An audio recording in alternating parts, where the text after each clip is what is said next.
Le livre d'Ézéchiel, chapitre 33. La parole de l'Éternel m'a été adressée. Fils de l'homme, parle aux enfants de ton peuple. Tu leur diras, admettons que je fasse venir l'épée sur un pays et que la population du pays prenne l'un des siens pour l'établir comme sentinelle.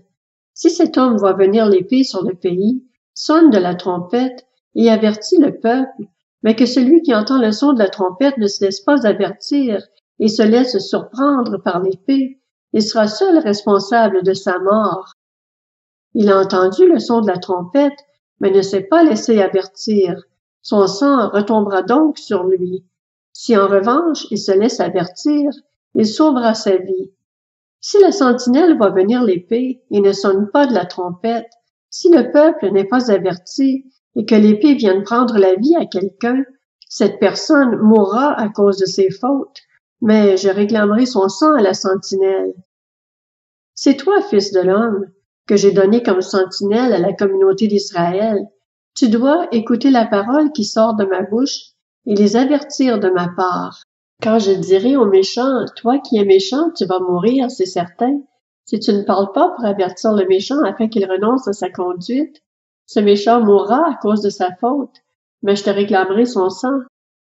Si au contraire tu avertis le méchant afin qu'il renonce à sa conduite, pour qu'il s'en détourne et qu'il ne change pas de conduite, il mourra à cause de sa faute, mais toi, tu auras délivré ton âme. Et toi, fils de l'homme, dis à la communauté d'Israël, voici comment vous parlez. Nos transgressions et nos péchés pèsent sur nous. C'est à cause d'eux que nous dépérissons. Comment pourrions-nous vivre? Dis-leur, aussi vrai que je suis vivant, déclare le Seigneur, l'Éternel, je ne prends pas plaisir à voir le méchant mourir, mais à le voir changer de conduite et vivre. Renoncez, renoncez à votre mauvaise conduite. Pourquoi devriez-vous mourir, communauté d'Israël? Et toi, fils de l'homme, dis aux membres de ton peuple, la bonne conduite du juste ne le délivrera pas si un jour il se met à commettre des transgressions, et le méchant ne trébuchera pas à cause de sa méchanceté si un jour il y renonce, pas plus que le juste ne pourra vivre grâce à sa justice si un jour il commence à pécher. Lorsque j'affirme au juste qu'il vivra, s'il place sa confiance dans sa justice et se met à commettre l'injustice, toute sa justice passée sera oubliée et il mourra à cause de l'injustice qu'il a commise. Lorsque je dis au méchant, tu vas mourir, c'est certain, s'il renonce à son péché et se met à appliquer le droit et la justice, s'il rend le gage, s'il restitue ce qu'il a extorqué, s'il suit les prescriptions qui donnent la vie, en ne commettant plus d'injustice, il vivra, il ne mourra pas. Tous les péchés qu'il a commis seront oubliés.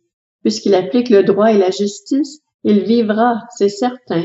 Les membres de ton peuple disent, la manière d'agir du Seigneur n'est pas correcte, mais c'est leur manière d'agir qui n'est pas correcte. Si le juste renonce à sa justice et commet l'injustice, il mourra à cause de cela. Si le méchant renonce à sa méchanceté et applique le droit et la justice, il vivra grâce à cela. Vous avez dit, la manière d'agir du Seigneur n'est pas correcte. Je vous jugerai chacun en fonction de sa conduite, communauté d'Israël. La 12e année de notre exil, le 5e jour du 10e mois, un rescapé de Jérusalem est venu vers moi et m'a dit, la ville a été prise. La main de l'Éternel avait reposé sur moi le soir précédant l'arrivée du rescapé, et l'Éternel m'avait rendu la parole avant qu'il ne vienne vers moi le matin. Ma bouche s'était ouverte, je n'étais plus muet. Alors la parole de l'Éternel m'a été adressée. Fils de l'homme, ceux qui habitent les ruines de la terre d'Israël disent, Abraham était tout seul et il a reçu le pays en héritage.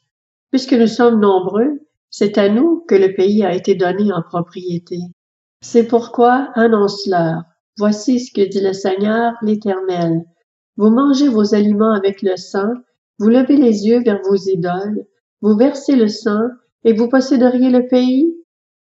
Vous vous appuyez sur votre épée, vos femmes s'adonnent à des pratiques abominables, chacun de vous rend impure la femme de son prochain, et vous posséderiez le pays? Tu leur transmettras ce message. Voici ce que dit le Seigneur, l'Éternel. Aussi vrai que je suis vivant, ceux qui se trouvent parmi les ruines tomberont par l'épée, Ceux qui se trouvent dans les champs, je les donnerai à manger aux bêtes sauvages, et ceux qui se trouvent dans les endroits escarpés et dans les cavernes mourront par la peste. Je ferai du pays un sujet de consternation et un endroit dévasté. Ce sera la fin de l'orgueil qu'il tirait de sa force. Les montagnes d'Israël seront dévastées, plus personne n'y passera. Ils reconnaîtront que je suis l'Éternel, car je ferai du pays un sujet de consternation et un endroit dévasté à cause de toutes les pratiques abominables auxquelles ils se sont adonnés. Quant à toi, fils de l'homme, les membres de ton peuple bavardent à ton sujet près des murs et aux portes des maisons. Ils se parlent entre eux, chacun avec son frère, et disent, venez donc écouter quelle sera la parole qui viendra de l'Éternel. Puis ils se rendent en nombre auprès de toi, et mon peuple s'assit devant toi. Ils écoutent tes paroles, mais ils ne les mettent pas en pratique. Ils se montrent pleins d'enthousiasme dans leurs propos, mais leur cœur est attiré par les gains malhonnêtes. Tu es pour eux comme un chanteur enthousiasmant, doté d'une belle voix et jouant bien de son instrument. Ils écoutent tes paroles, mais ils ne les mettent pas en pratique.